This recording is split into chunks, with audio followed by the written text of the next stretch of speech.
Oxford Readers Level 3B The Picture of Dorian Gray by Oscar Wilde. 1. Through the open windows of the room came the rich scent of summer flowers. Lord Henry Wotton lay back in his chair and smoked his cigarette. Beyond the soft sounds of the garden he could just hear the noise of London.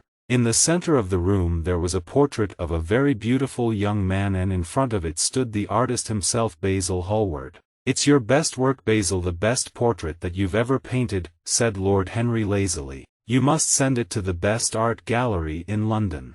"No," Basil said slowly. "No, I won't send it anywhere." Lord Henry was surprised. "But my dear Basil, why not?" he asked. "What strange people you artists are. You want to be famous, but then you're not happy when you are famous. It's bad when people talk about you, but it's much worse when they don't talk about you." "I know you'll laugh at me," replied Basil, "but I can't exhibit the picture in an art gallery. I've put too much of myself into it." Lord Henry laughed. "Too much of yourself into it? You don't look like him at all. He has a fair and beautiful face.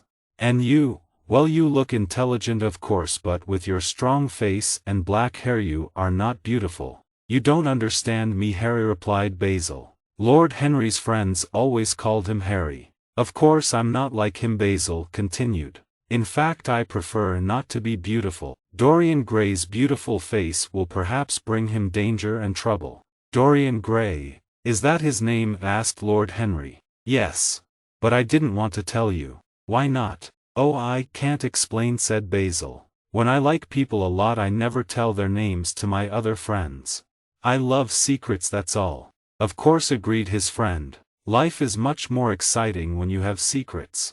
For example, I never know where my wife is and my wife never knows what I'm doing. When we meet, and we do meet sometimes, we tell each other crazy stories and we pretend that they're true." "You pretend all the time, Harry," said Basil. "I think that you're probably a very good husband, but you like to hide your true feelings." "Oh, don't be so serious, Basil," smiled Lord Henry. "Let's go into the garden." 2. In the garden the leaves shone in the sunlight and the flowers moved gently in the summer wind. The two young men sat on a long seat under the shadow of a tall tree.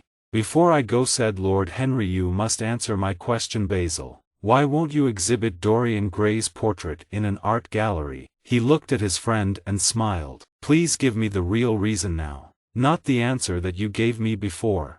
"Harry, when an artist feels strongly about a portrait it becomes a portrait of himself, not of the sitter. The artist paints the face and body of the sitter, but in fact he shows his own feelings.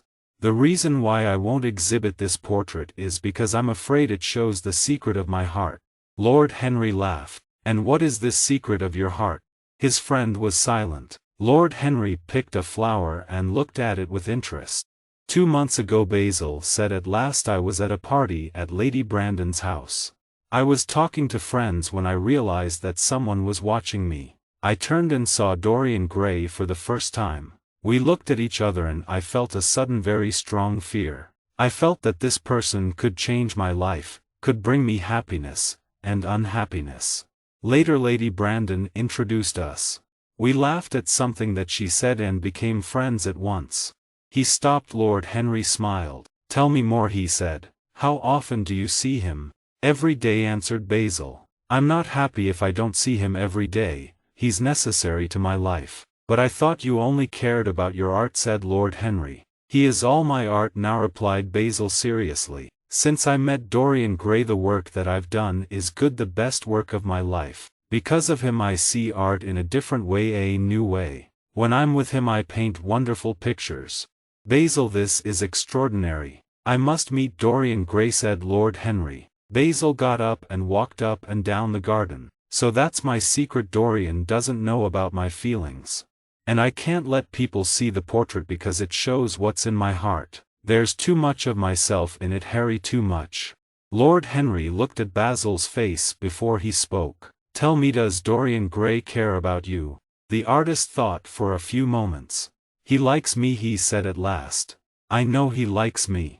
Usually he's very friendly to me, but sometimes he seems to enjoy hurting me. He says unkind things that give me pain, Harry. And then I feel that I've given myself to somebody who thinks my heart is a pretty flower. A flower that he can enjoy for a summer's day and can forget tomorrow. Summer days, Basil said Lord Henry. Witn a smile can sometimes be too long. Perhaps you'll become tired sooner than he will. Harry, don't talk like that. While I live, Dorian Gray will be important to me. You change your feelings too quickly. You can't feel what I feel. My dear Basil, how unkind you are. Lord Henry was amused. How interesting other people's lives were, he thought. Slowly he pulled a flower to pieces with his long fingers. I remember now, he continued.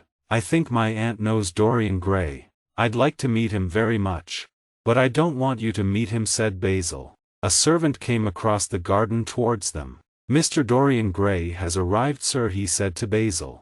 You have to introduce me now, laughed Lord Henry. Basil turned to him. Dorian Gray is my dearest friend, he said quietly. He's a good person and he's young, only 20. Don't change him. Don't try to influence him. Your clever words are very amusing, of course, but you laugh at serious things. Don't take him away from me. He's necessary to my life as an artist. Lord Henry smiled. You worry too much, my friend, he said, and together they walked back into the house. 3. As they entered the house they saw Dorian Gray. He was sitting by the window and turning some pages of music. You must lend me this music, Basil, he said. Then he turned and saw Lord Henry. Oh, I'm sorry, Basil. I didn't realize.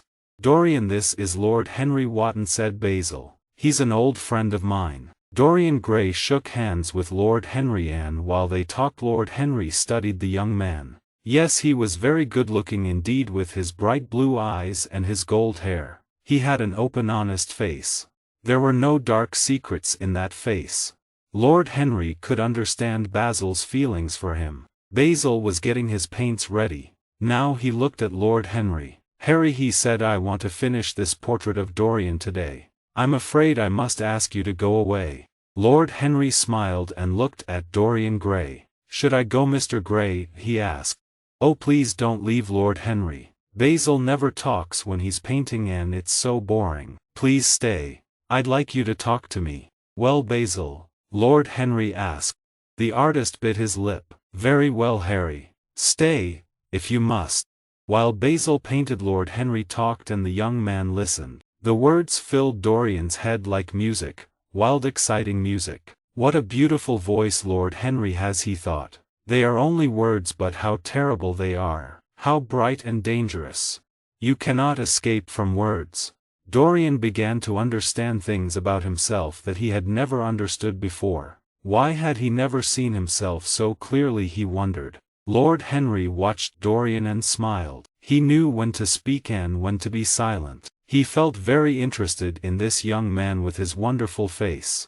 Later they walked in the garden together while Basil worked at the portrait. The rich scent of the flowers was all around them. Dorian looked at the older man and wondered about him. He was tall with a thin dark face and cool white hands. Dorian liked him, but why did he feel a little afraid of him? You must come out of the sun, Mr. Gray, said Lord Henry. A brown skin isn't fashionable and it won't suit you. Oh, it doesn't matter, laughed Dorian. But it should matter to you, Mr. Gray. Why? asked Dorian. Because you're young, and being young is wonderful. Ah, you smile. You don't think so now, but one day you'll understand what I mean, when you're old, and tired, and no longer beautiful. You have a wonderfully beautiful face, Mr. Gray. It's true. Don't shake your head at me. And there's nothing more important, more valuable than beauty. When your youth goes, your beauty will go with it. Then you'll suddenly discover that your life is empty, there will be nothing to enjoy, nothing to hope for. Time is your enemy, Mr. Gray. It will steal everything from you. People are afraid of themselves today, afraid to live. But you, with your face and your youth, there's nothing that you cannot do. You must live. Live the wonderful life that is in you. We can never be young again. Youth. Ah, there is nothing in the world as important as youth. Dorian Gray listened and wondered. New ideas filled his head. He felt strange, different. At that moment Basil called them from the house. Lord Henry turned to Dorian. You're happy that you've met me, Mr. Gray, he said. Yes, I'm happy now. Will I always be happy, I wonder? Always. Lord Henry smiled. What a terrible word. Women use it much too often. What does it mean? It's today that is important. 4. In the house Basil Hallward stood in front of the portrait of Dorian Gray. It's finished, he said. He wrote his name in the corner of the picture. Lord Henry studied the picture carefully. Yes, he said. It's your best work. It's excellent. Mr. Gray, come and look at yourself. Dorian looked at the picture for a long time. He smiled as he saw the beautiful face in front of him, and for a moment he felt happy. But then he remembered Lord Henry's words.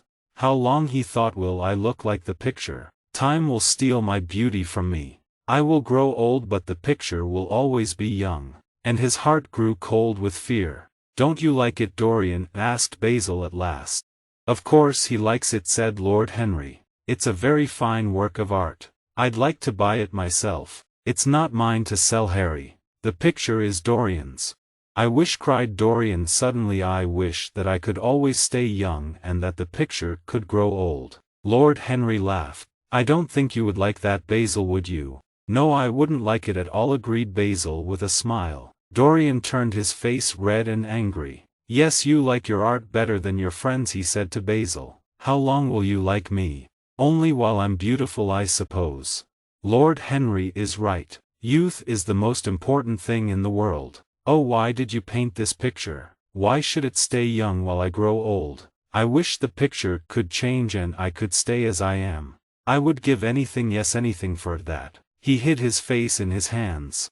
Dorian, said Basil unhappily. Don't talk like that. You're my dearest friend. He turned to Lord Henry. What have you been teaching him? He asked angrily. Why didn't you go away when I asked you? Lord Henry smiled. It's the real Dorian Gray, that's all. Basil turned and walked quickly over to the portrait. It's my best work, but now I hate it. I will destroy it now before it destroys our friendship. He picked up a long knife. But Dorian was there before him. No, Basil, don't. You can't destroy it. That would be murder. So, said Basil coldly, you've decided that you like the portrait after all. Like it, said Dorian. I'm in love with it. I cannot live without it. Later during tea, Lord Henry invited Basil and Dorian to go with him to the theatre that night. Basil refused, but Dorian was happy to accept. Stay and have dinner with me, Dorian, said Basil, but no, Dorian preferred to go to the theatre with Lord Henry. As the door closed behind Dorian and Lord Henry, Basil turned back to the picture. I shall stay here with the real Dorian Gray, he said sadly to himself. 5. The next morning Lord Henry went to visit his aunt Lady Agatha. She was surprised to see him. I thought you fashionable young men never got up until the afternoon, she said. Ah, but my dear aunt, I need some information, you see, replied Lord Henry. I met Dorian Gray yesterday and I'd like to know more about him. Oh, he's Lord Kelso's grandson, said Lady Agatha.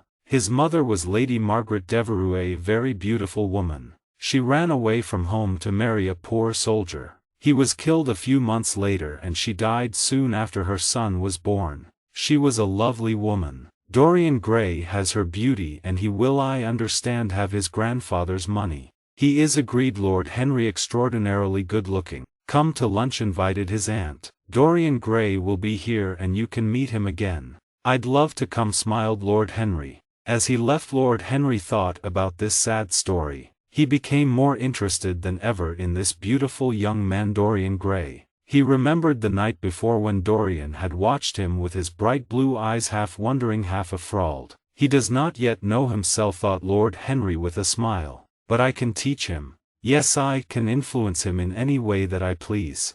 I will teach him to discover the fire of youth and love and life. The conversation among the fashionable people at Lady Agatha's lunch was quick and clever.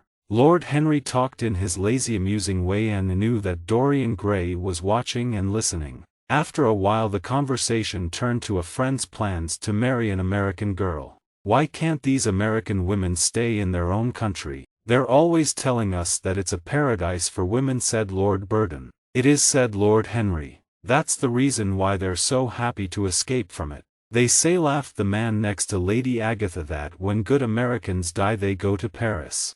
Really? And where do bad Americans go to when they die? Asked Lady Agatha. They go to America, said Lord Henry. People smiled and the conversation moved on to other things. Lord Henry took ideas and played with them. He gave them wings and they flew like brightly colored birds around the room. People laughed and smiled and told him that he should be more serious. But Dorian Gray never took his eyes away from Lord Henry. After lunch Lord Henry said that he was going to the park, and as he left the room Dorian Gray touched his arm. "May I come with you?" he asked.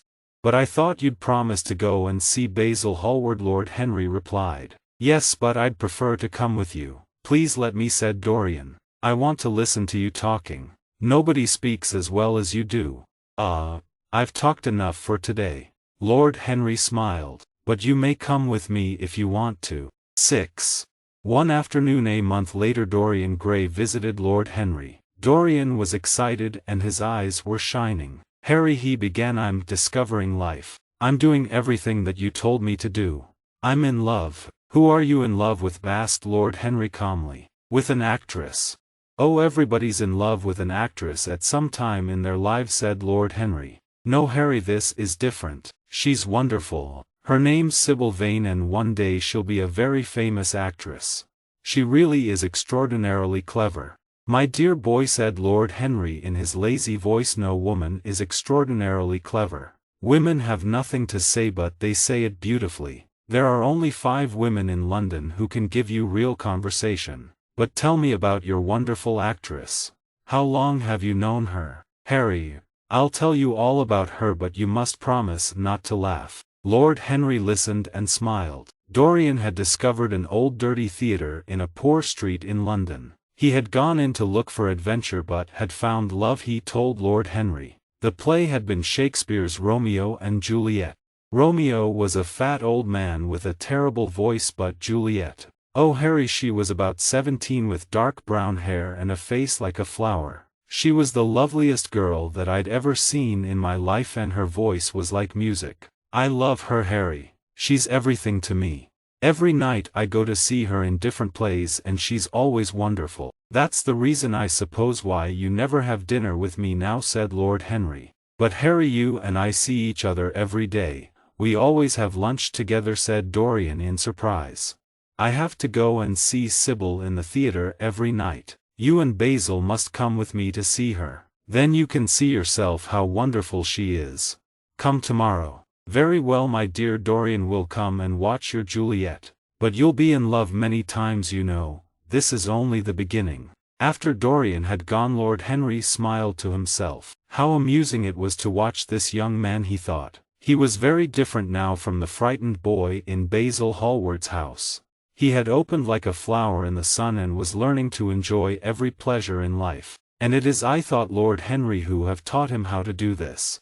When Lord Henry returned home that night there was a letter for him lying on the table. It told him that Dorian Gray was going to marry Sybil Vane. 7. "Mother, mother, I'm so happy," cried the girl, "and you must be happy too."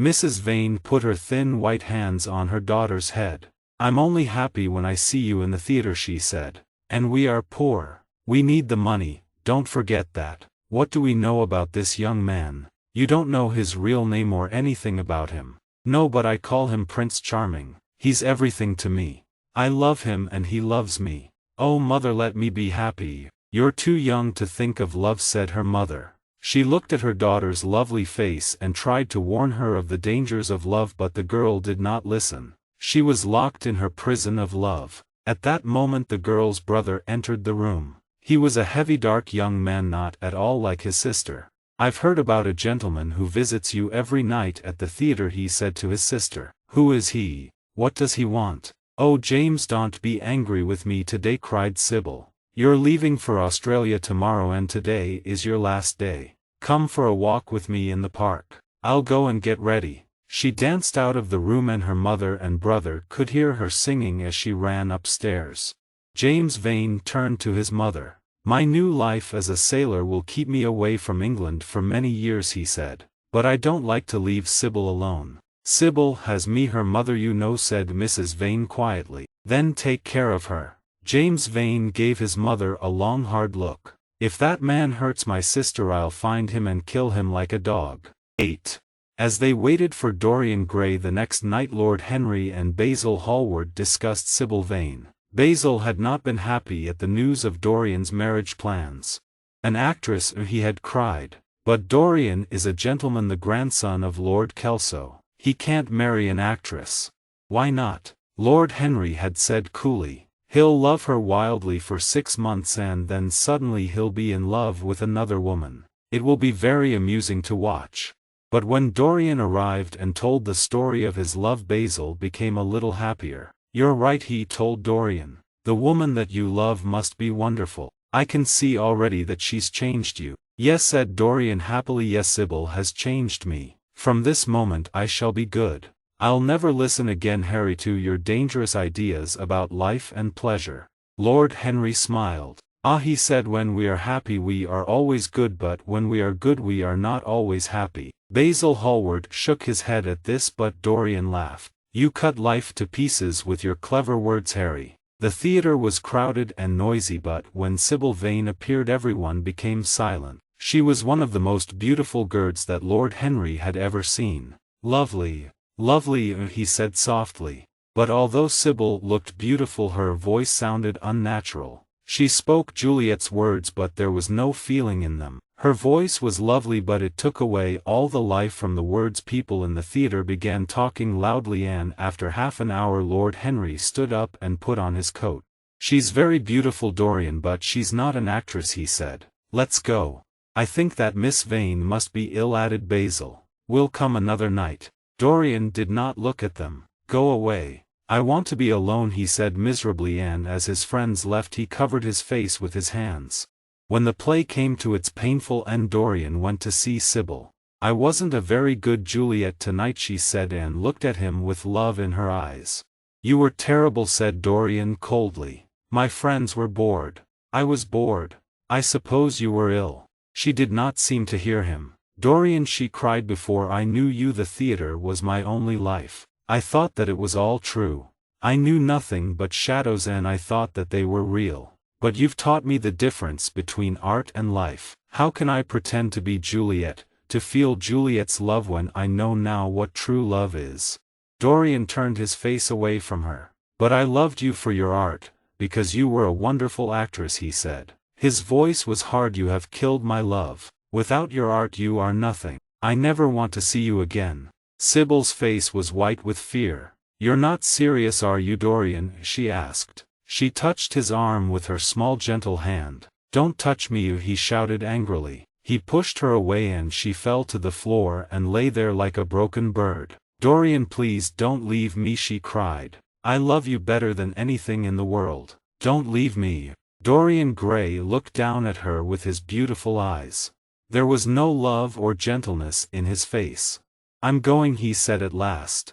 I don't wish to be unkind, but I don't want to see you again. Without another word he left her. All night he walked through the streets of London. When morning came he went home. When he entered his house he saw the portrait of himself that Basil Hallward had painted.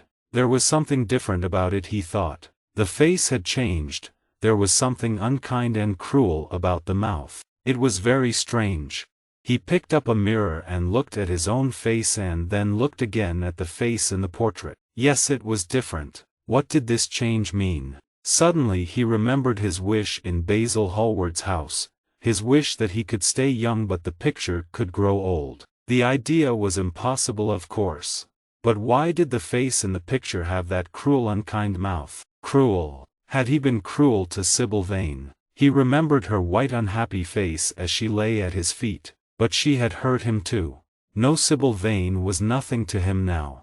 But the picture watched him with its beautiful face and its cruel smile. It had taught him to love his own beauty. Would it also teach him to hate his own heart, his own soul? No, he would go back to Sybil Vane. He would marry her, try to love her again. Poor child, how cruel he had been to her. They would be happy together. He covered the picture and quickly left the room. 9. It was long past midday when Dorian woke up. His servant brought him tea and his letters, but he did not read them. Yesterday seemed like a bad dream, but when he went downstairs he saw the covered picture. Should he uncover it, he wondered. Had the face in the picture really changed? Did he want to know? He lit a cigarette and thought for a while. Yes, he had to know. He lifted the cover. There was no mistake. The portrait had really changed. He could not explain it, could not understand it. It was impossible, but it had happened. Dorian felt sick and ashamed. He did not know what to do or what to think. Finally he sat down and wrote a long letter to Sybil Vane. He covered page after page with wild words of love. Then suddenly he heard Lord Henry's voice at the door. Dorian jumped up and covered the picture. "My dear boy," said Lord Henry as he came in. "I'm so sorry. But you must not think too much about her." "Do you mean about Sybil Vane?" asked Dorian. "There's nothing to be sorry about. I want to be good and I'm going to be happy. I shall marry Sybil Vane. I'm not going to break my promise to her." "Marry Sybil Vane?"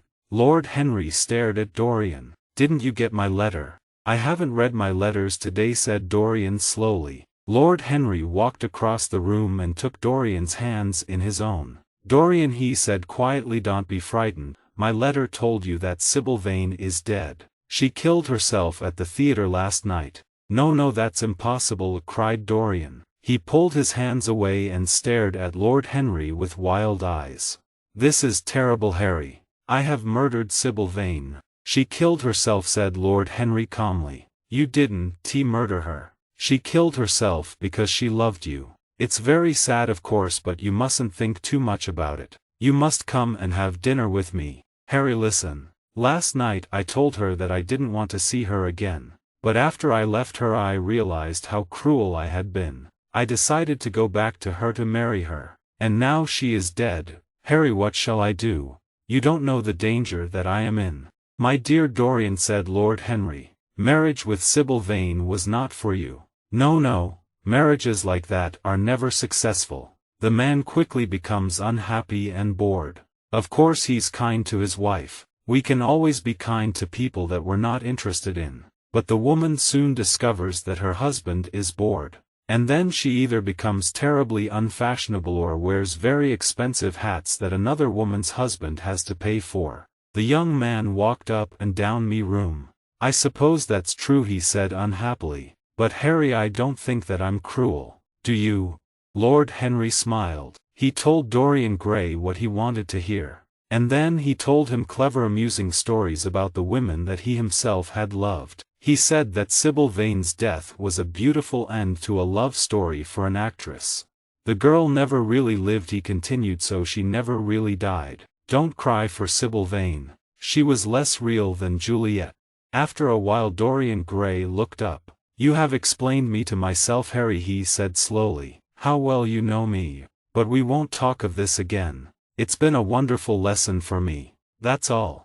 When Lord Henry had left, Dorian uncovered the picture again. He had to choose between a good life and a bad life, he thought. But then he realized that in fact he had already chosen. He would stay young forever and enjoy every wild pleasure that life could give him. The face in the picture would grow old and ugly and unkind, but he would stay beautiful forever. He covered the picture again and smiled. An hour later he was at Lord Henry's house and Lord Henry was smiling at his side. 10. While Dorian was having breakfast the next morning, Basil Hallward came to see him. "At last I've found you, Dorian," he said seriously. "I came last night, but they told me that you'd gone out to dinner with friends. I knew that wasn't true, of course. I wanted to tell you how sorry I was about Sybil Vane. Poor girl." "My dear Basil," said Dorian. He looked bored. "I was at Lord Henry's house last night. It was a very amusing evening." Basil stared at him. "You went out to dinner," he said slowly. "You went out to dinner when Sybil Vane was lying dead in some dirty theater." "Stop, Basil. I won't listen to you." Dorian jumped to his feet. "Sybil Vane is in the past, finished, forgotten." "You've changed, Dorian," said Basil. "You have the same wonderful face, but where is the kind and gentle boy who sat for my portrait? Have you no heart? Yesterday my heart was full of sadness. I have cried for Sybil, yes, but I cannot cry today. I have changed, Basil. I'm a man now with new feelings, new ideas.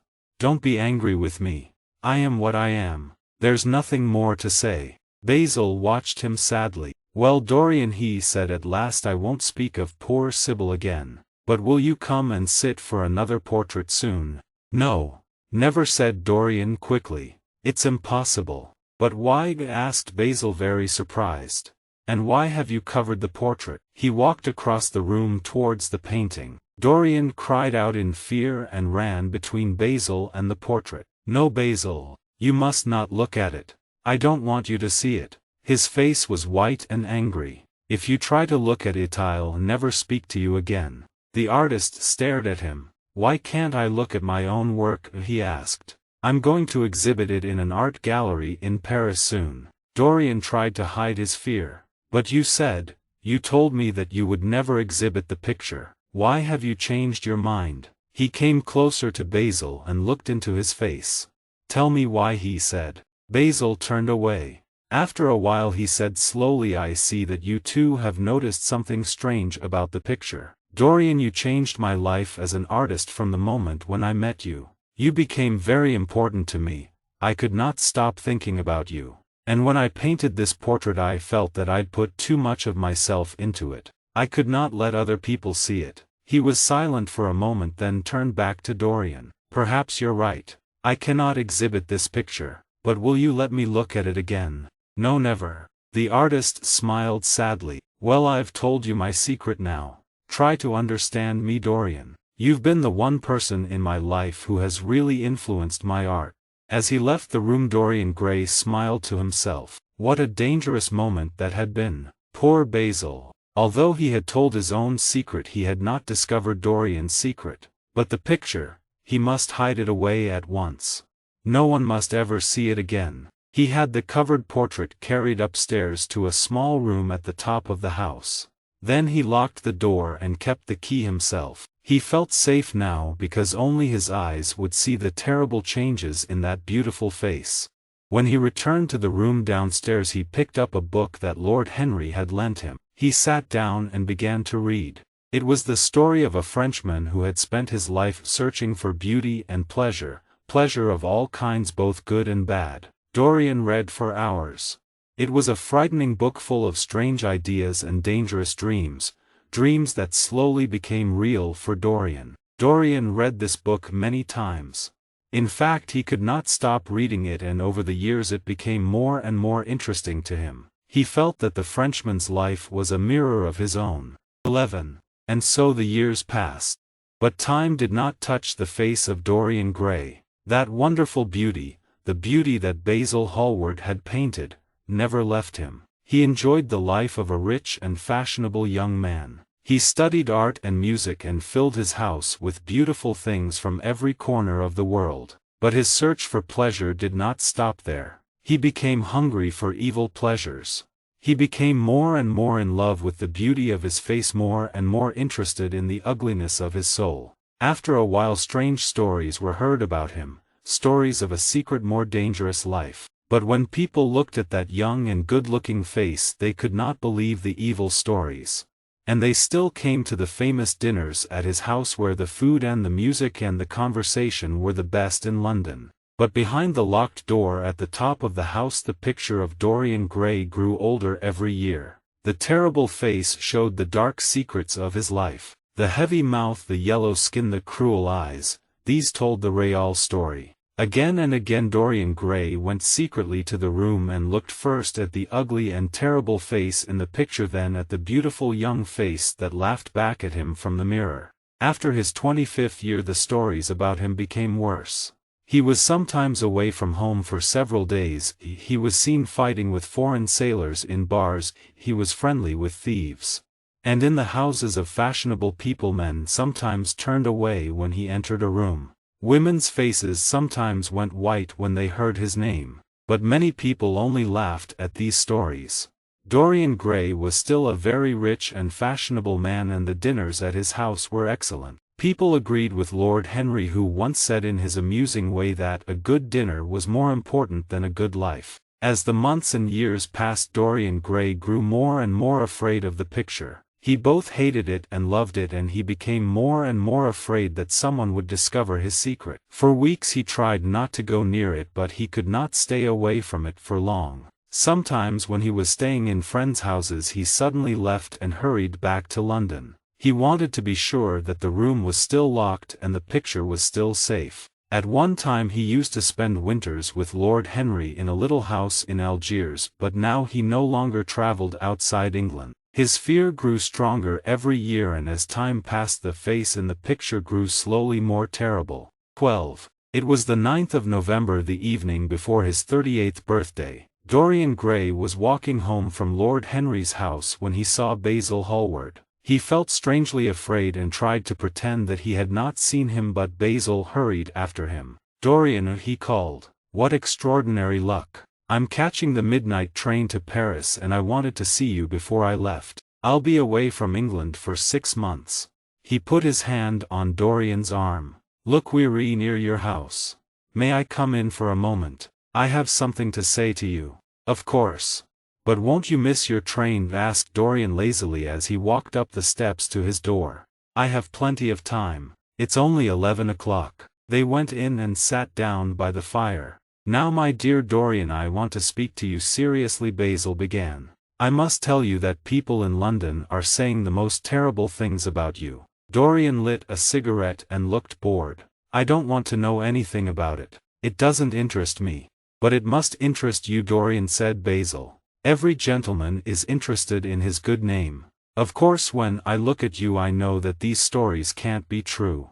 A man's face shows if his life is good or bad. But why does Lord Berwick leave the room when you enter it? Why does Lord Staveley say that no honest woman is safe with you? That young soldier who was your friend, why did he kill himself? There was Sir Henry Ashton, who had to leave England with a bad name. And what about Lord Kent's son? What kind of life does he have now?" "Stop, Basil. You don't know what you're talking about," said Dorian coldly. "Did I teach these people how to live their lives?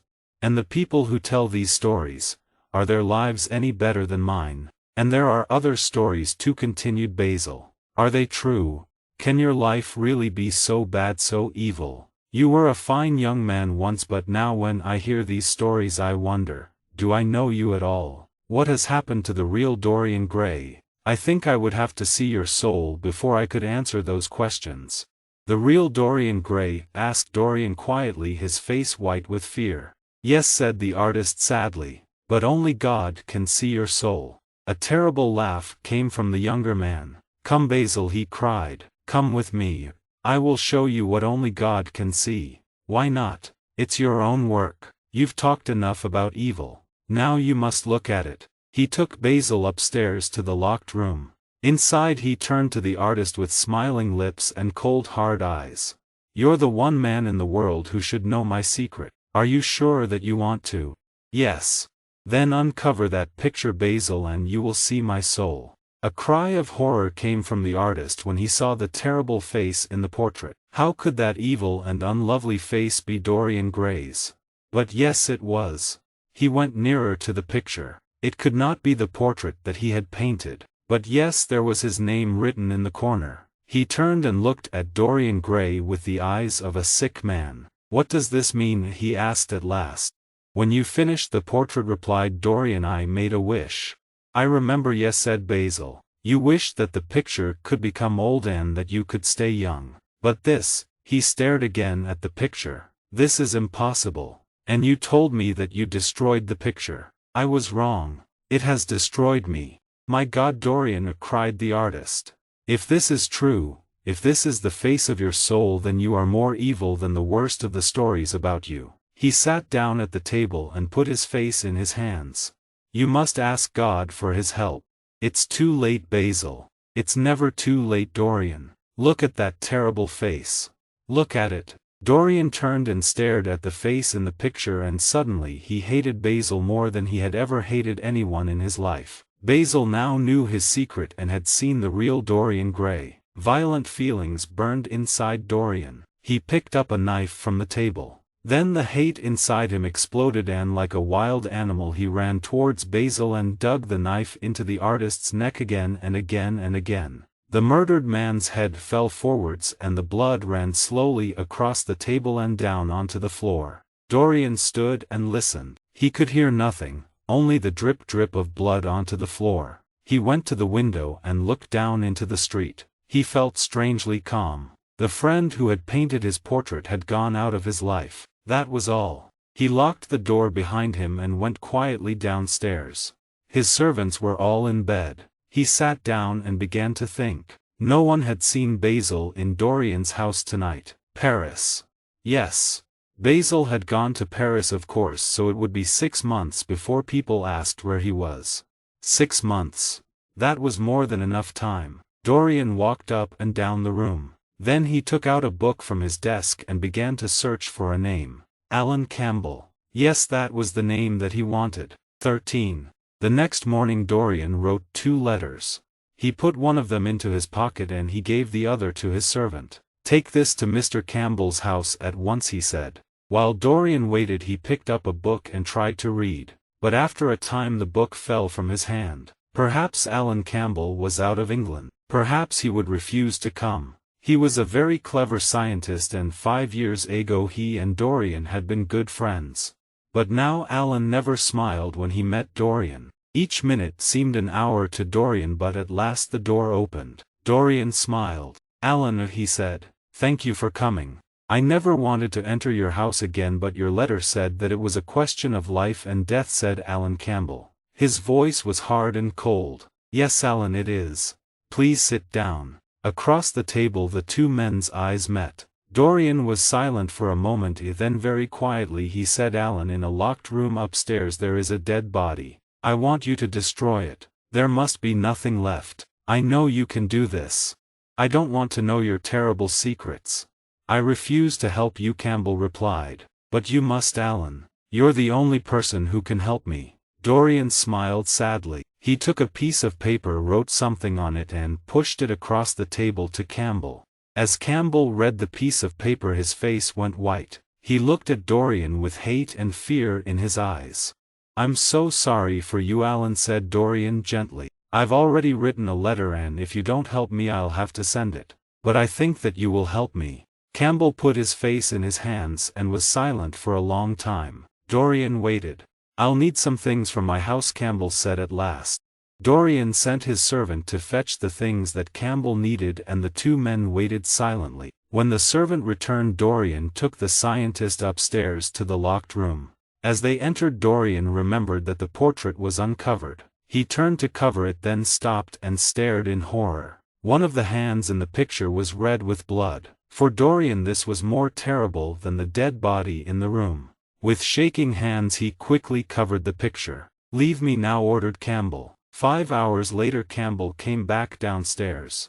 "I've done what you asked me to do," he said. "And now goodbye. I never want to see you again." When Campbell had left, Dorian went upstairs.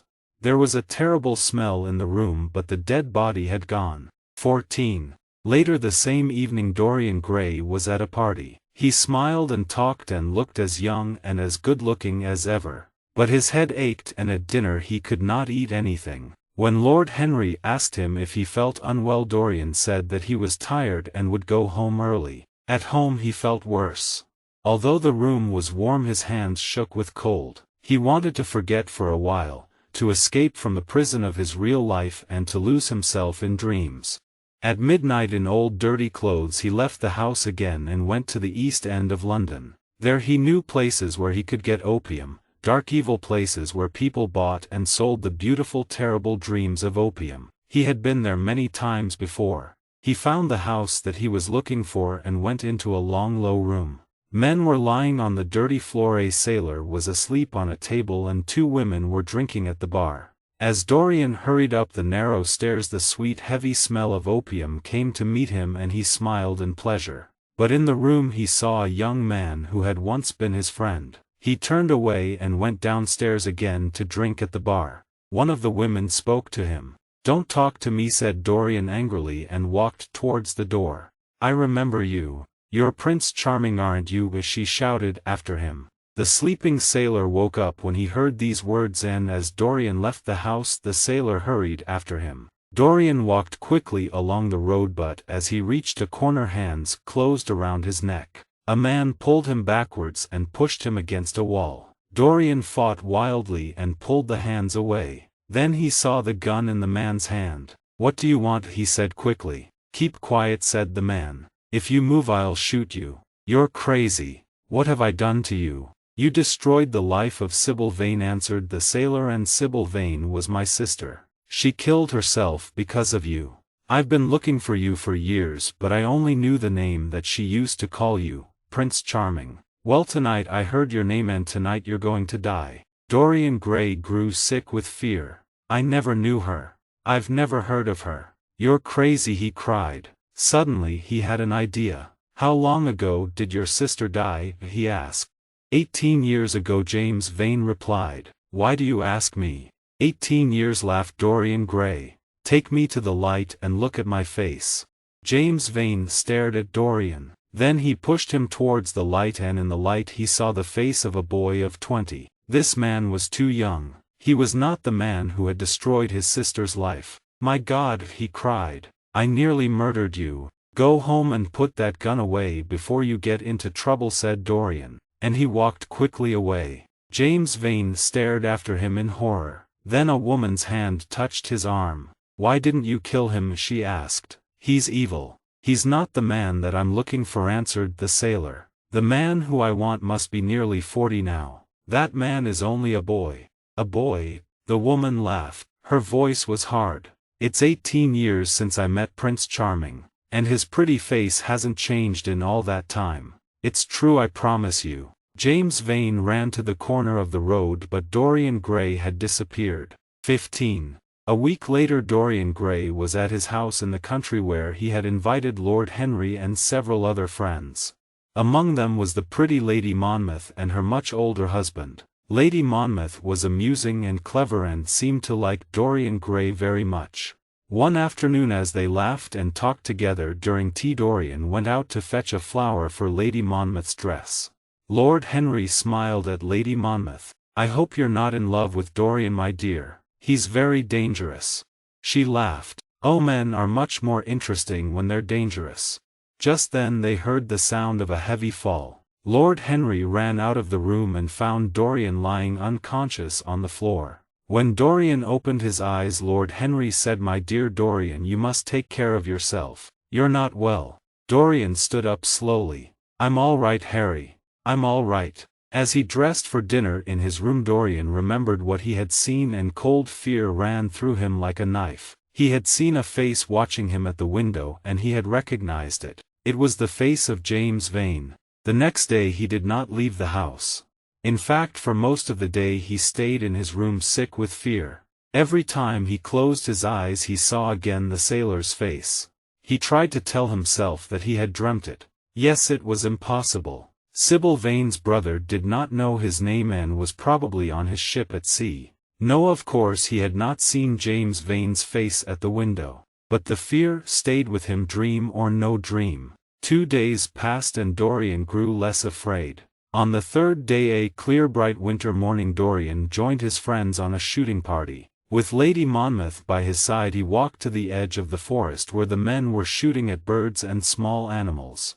The cold air and the sounds and smells of the forest filled Dorian with happiness.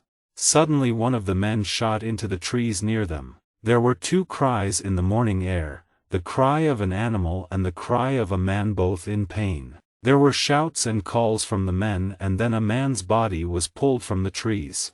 Dorian turned away in horror. Bad luck seemed to follow him everywhere. People began to walk back towards the house. Lord Henry came over to tell Dorian that the man was dead. Dorian shook his head. "Oh, Harry," he said slowly, "I feel that something terrible is going to happen to some of us, to me perhaps." Lord Henry laughed at this idea. "What could happen to you, Dorian? You have everything in the world that a man can want. Forget about this accident. It was just an accident, not murder." Then he added with a smile, "But it would be very interesting to meet a person who had murdered somebody." "What a terrible thing to say," cried Lady Monmouth. "Don't you agree, Mr. Gray? Mr. Gray, are you ill again? Your face is so white." Dorian smiled and tried to speak calmly. "It's nothing," he said quietly. "But please excuse me. I think I must go and lie down." Upstairs in his room, Dorian's body shook with fear like a leaf in the wind. He felt that he could not stay another night in the house. Death walked there in the sunlight. He decided to return immediately to London and to visit his doctor. His servant came to pack his clothes, and while he was doing this he told Dorian that the dead man was a sailor, but no one knew his name. "A sailor!" cried Dorian. He jumped to his feet. A wild hope filled him. "I must see the body at once."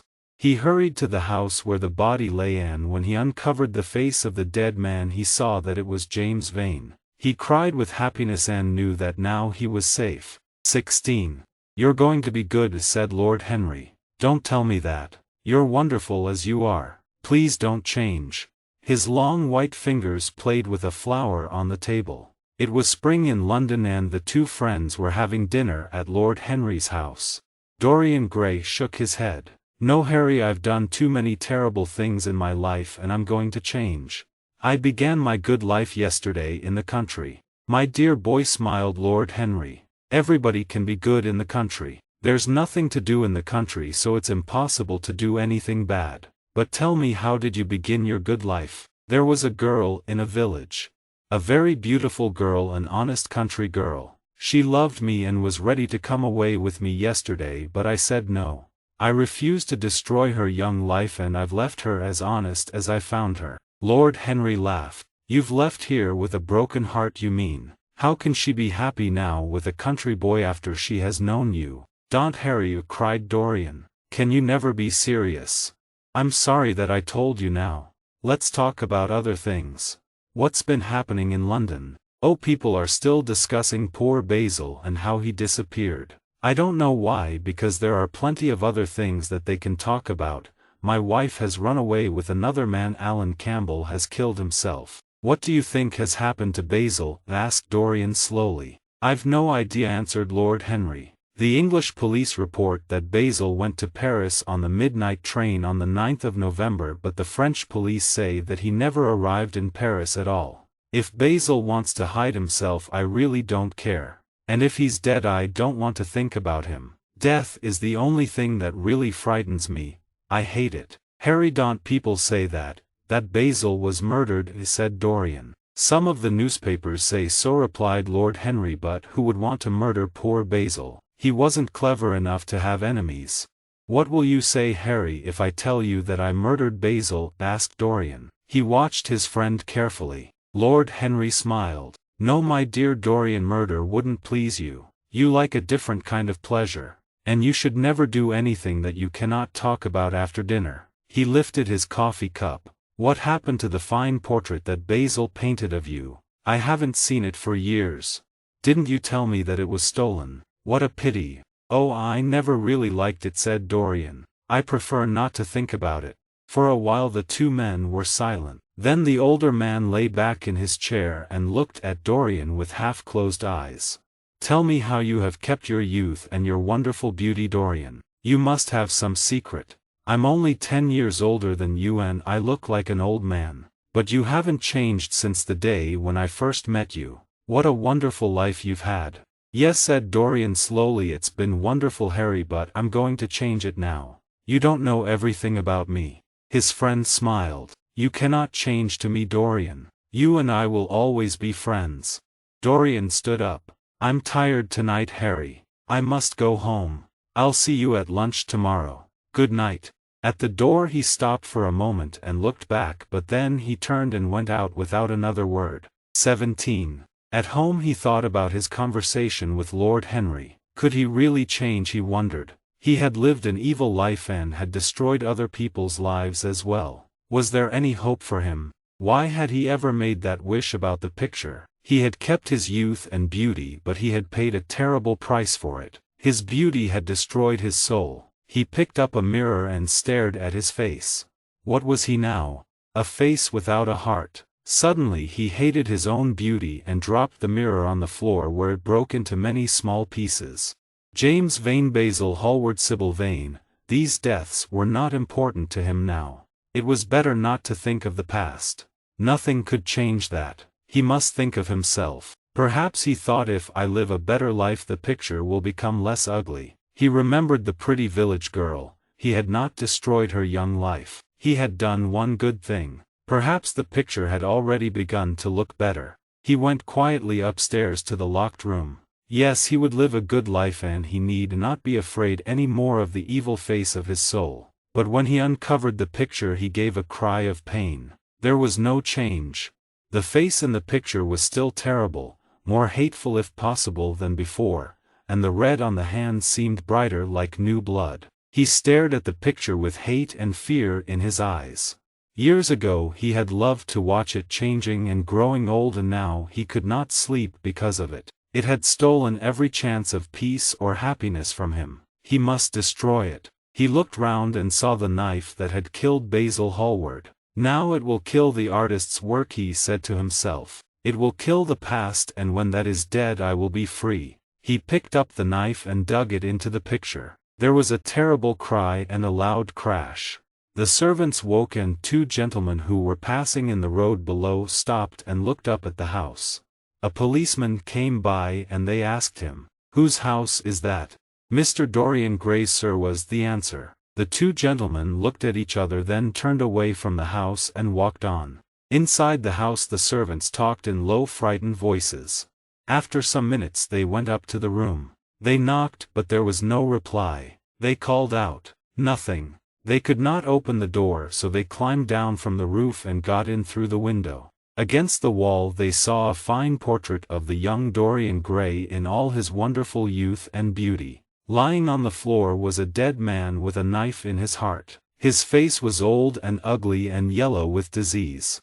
Only the rings on his fingers told them who he was.